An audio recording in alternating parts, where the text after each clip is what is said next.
Back in September 2012, I was on holiday in Abu Dhabi. Now, Abu Dhabi is the next emirate along from Dubai, and I'm sure you know Dubai.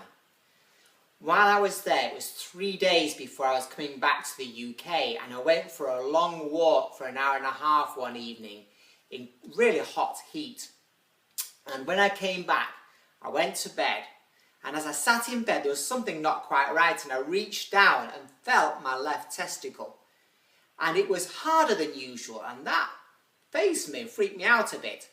Now, my sister is a general practitioner. She's a doctor. So I texted her and said, you know, this is what's going on, anything I need to be worried about? And she texted back to say, I'm sure it's absolutely nothing. Don't worry about it. You'll be back in the UK in 3 days. Just go and see your doctor for an ultrasound or something. So that's what I did. 3 days later, back in the UK, booked to see my doctor. He had a good look and a feel, said probably nothing, but just to be on the safe side, let's do an ultrasound. So it took 2 weeks to get that organised because, they booked up. So 2 weeks later, I had an ultrasound. I was whisked through to see a urologist, and he came up to me and sat down right in front and looked me deep in the eyes and, constant eye contact, said, you've got malignant tumour. It has to come out. I'll be taking it out in 3 days' time. It's like, oh my gosh. So I was a bit stunned. So the adrenaline was pumping through my body. Now, I've never had an operation. I've never had general anaesthetic. So this was quite new for me. And I had no idea whether I was going to survive this. And I had no idea what the implications were for testicular cancer. So 3 days later, I presented myself for the operation. And just before the operation, the surgeon planted this big black arrow in a normal black marker down my leg, pointing to my left testicle to make sure he chopped out the right one. And I was in there for an hour as they do an incision, just so you know, they do an incision up here and then reach down with a hand and then pull the thing out and chuck it away and then throw down a rubber one, you see, so it's aesthetically pleasing.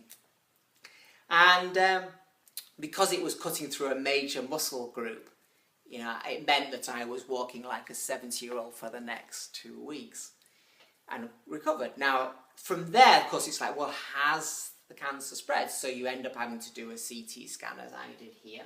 And this is one of my outfits from my wardrobe.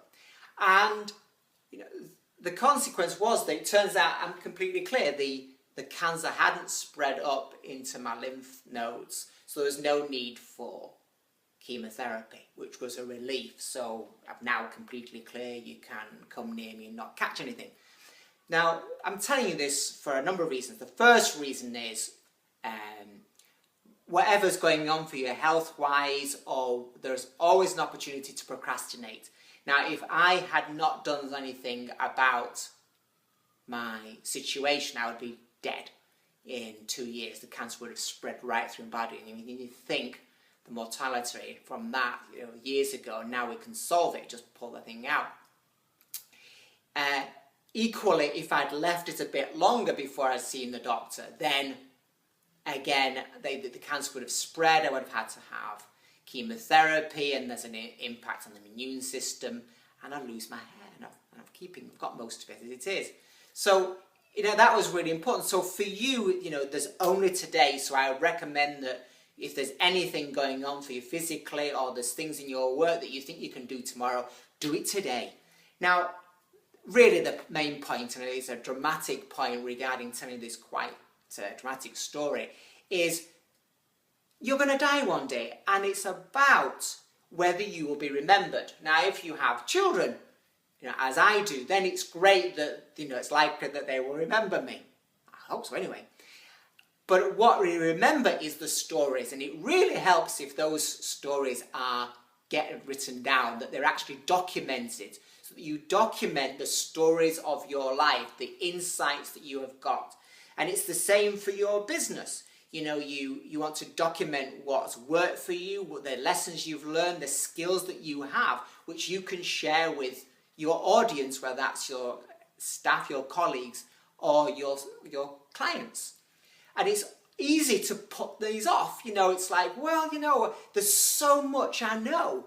Yeah, I know you know a lot. And it's like, well, and so it's like, well, I'll put it off. Well, no, start today. And it only takes a very short time to do that. We can do this immediately. Now, I'm lucky in that my parents are still alive, which is a delight. So my father's still with me and just wonderful. And so what I've done is I've sat down with him. I expect him to live for another 10 years or more, but it means I've sat down and recorded some of his stories as he's gone through old photographs that we've got that we've put into order. And so those are all transcribed as well in a written form, which is great. Equally, my mother has stories. Oops, went the wrong way.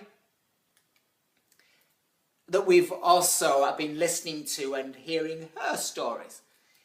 So these are wonderful memories that we can cherish. And what I've noticed and what's so profound about documenting these stories is I get a sense of how I became the way I am. When I look at the way I relate to people, the way I relate to my customers, I can see I've learned so much from my father. And it gives me a chance now, while he's still alive, to be very grateful for the impact that he's had on my life. So the key really is that you actually document today, get it done. You have time. You can make some time before the end of today, and probably right now, if you've got time to watch me talking, is you can sit down and write something down that you would like to share with family, clients, potential clients, business colleagues. And that can be put into a blog post, some kind of article that something turned into a PDF which you sell from your website or offer for free. It could be a video you create. And even if it's a fragment of a story, it's the start of something. And there's a reason I want you to do this. You might think, well, I haven't really got anything to say. Well, you do have something to say, and you can sit down and start. And when you sit down and start, you'll be surprised what you write.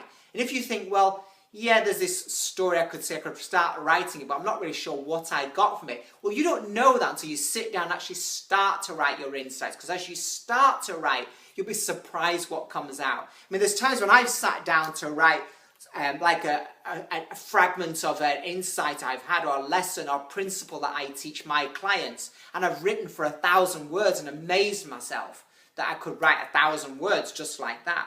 And I had no idea at the start. So it's about getting started and seeing what comes out. Now, what I'd be then interested is that you document the process afterwards and say, I did this and I was really surprised that this actually, this information came out, or all these insights came out. And then say, it'd be wise if I do this again, or something along those lines. So you get to see the impact of spending 5, 10, 15 minutes right down.